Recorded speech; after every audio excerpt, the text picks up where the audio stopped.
সকালবেলা ঘুম থেকে উঠে আগে বাচ্চার জন্য নাস্তা বানাতে গেলাম। আসসালামু আলাইকুম আপুরা ভাইয়ারা, সবাই কেমন আছেন? আশা করি সবাই ভালো আছেন। তো সকালবেলা ঘুম থেকে ওঠার পরে আমি একটা গাজর আর একটা আলু ছোটো ছোটো করে কেটে নিলাম। তারপর সিদ্ধ বসিয়ে দিয়েছি। সিদ্ধ হলে এখন একটা ব্লেন্ডারে ব্লেন্ড করে তারপর সুজির সাথে মিশিয়ে খাওয়াবো। তো যাদের বাচ্চারা খেতে চায় না ওই সব মায়েরাই বুঝে যে বাচ্চাদের খাওয়ানো কত কষ্ট। এই ফাঁকে আবার একটু আঙুর ধুয়ে বড় মেয়েকে খেতে দিলাম। মেয়েটার জ্বর আসছে, কিছুই খায় না। সবাই দোয়া করবেন আমার মেয়ের জন্য, যেন তাড়াতাড়ি সুস্থ হয়ে যায়, আল্লাহ যেন তাড়াতাড়ি সুস্থ করে দেয়। তো ব্লেন্ড করার জন্য আমি গাজর আর আলুর সাথে একটু পানি দিয়ে দিলাম।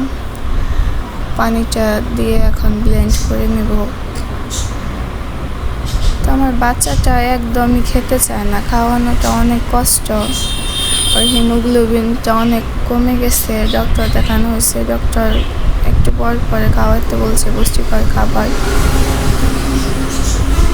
তো আমি একটু সুজি দিয়ে নিলাম দুধের মধ্যে। সুজিটা জাল হওয়ার পরে তারপর গাজর আর আলু ব্লেন্ড করা ওইটা মিশাবো, মিশিয়ে তারপরে খাওয়াবো।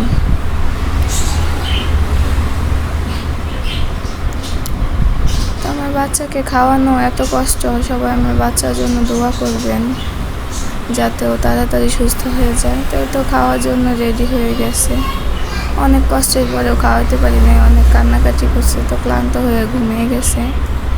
তো নিচে শুয়ে রাখছি, কারণ আমার বাসায় এত গরমের জন্য বাচ্চাকে নিচে শুয়ে রাখছি।